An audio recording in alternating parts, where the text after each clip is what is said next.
name is Brett Farquharson. I'm the owner and CEO of and director of AudioMotive Distributors.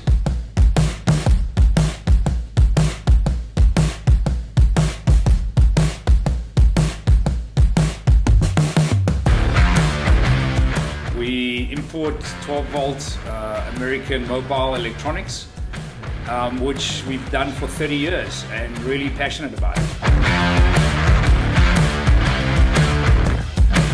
We import a number of brands. Mostly Rockford Fosgate is our core product that we've been using for nearly 30 years. We do so in Vega, which is also an American product. It's been around since 1954. We do audio control, which is based in Bolton, Seattle. It's a processing company, very specialized. And we do a range of instruments and tools which are used to assist installers, which is a company called Mobile Solutions, which we affiliate to, as well as our training affiliates to that. And then we also do some peripheral products, which are sound dampening material, silent coat, which is actually from Latvia, and was developed for the Russian military. So it's pretty extreme.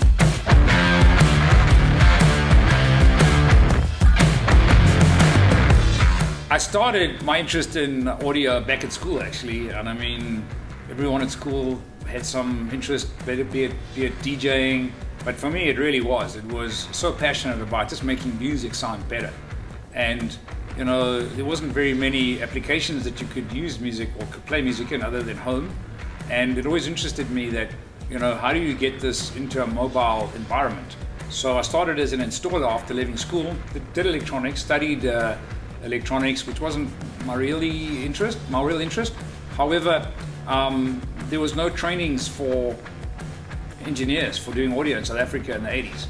So I started working at a stereo shop and started fitting stereos. In those days it was 6x9s and booster equalizers and the basic stuff, and pretty much it was almost like the black sheep of the family kind of job. Like, who would do that, you know?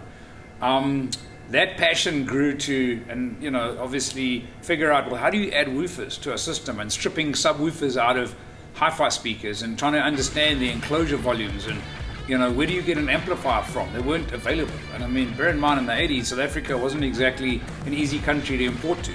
But that passion didn't stop me. And I was then headhunted by a company in Durban, which heard about this young guy, which, you know, back in those days I was a lot younger, which had this interest, and it allowed me to take that to another level. And I designed some pretty cool things. I mean, we were involved with one of the first first built amplifiers in South Africa. It was actually called the ISAMP. I designed the casing and I assisted with electronics. That was in the early 80s, and we weren't allowed to import stuff, so it was understandably a reason there was a market for it. Then the Golf, back in the day, Golf 1, everyone put their speakers on the side pods, so I came up with a 6x9 enclosure that fitted and replaced the plastic side pods. That became like a phenomenon that was used all over the country. People from Joburg came and copied these things, and I didn't know. I discovered this later. And then in 88, I met my wife, and she convinced me that we need to open our own stereo studio.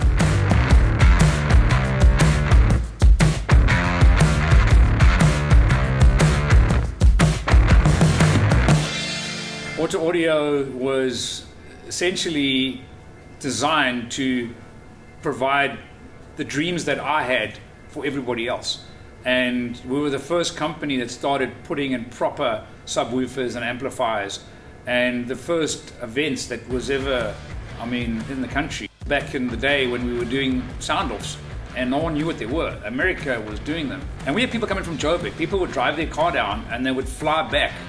And we didn't know how. We had no social media. People were just talking about this shop in Pietermaritzburg that started off with one installer in 1988 and outgrew itself in 3 years. I was winning trips with all these suppliers for the sales, and I was oblivious to why I was winning all these trips. But lo and behold, there were so many people wanting to get a part of this, this new thing.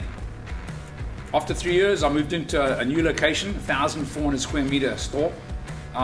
We got to 25 installers. We were doing 100 cars a day. We had contracts with Sony South Africa to do all the OEM fitment. The company grew, and the biggest problem was getting proper audio, proper amplified sound, not just your radios and speakers. And all the companies weren't focusing on that. So in 1992, I knew that, I'd known Rockford Fosgate was like the holy grail of car audio. And I took it upon myself to establish who was, the representative of it, if there was one. Turned out there actually was someone in South Africa which wasn't doing anything with it. I bought the rights, bought all their stock, decided, well, okay, we've got to have the first official sound off in South Africa, like the Americans were doing. So I flew in 2 judges from the States that were actually judges for ASCII at the time, and we shut down the town. Literally, we had queues of cars, like 300 cars around the building, and shut down the street. There was such an absolute desire for people to see what was possible, because obviously where people were educating themselves was through magazines, which were typically 2 months late because they'd come from the States and they were old versions, but they could learn what was going on. And I bought my first audio control real-time analyzer, and we had this event, and it's kind of where it started, and it evolved to to a whole different level. And eventually the next year we had to hire the Royal Showgrounds, and we booked out all the venues in there to have enough space for all the cars that were coming. The following year, we started what was the Gunston 500 used to be in Durban Beachfront. So we then got contacted by the organizer, and they said, look, they want to have something that's going to provide additional value. So we hired the Village Green, which was this monstrous, big permanent tent. It was the biggest indoor venue you could get. We hired this thing, and we invited the world champion at the time, Mark Fakuda, to come out to South Africa, and he'd been 11 times world champion. And that was the pinnacle and the end of my involvement with doing sound shows. And we focused from that point onwards on just educating and training our dealers. Because Rockford, RTTI is the acronym, which is Rockford Technical Training Institute, was the first company globally that actually trained people to do installations in cars with sound. And we took that same blueprint and implemented it in South Africa, and it was registered.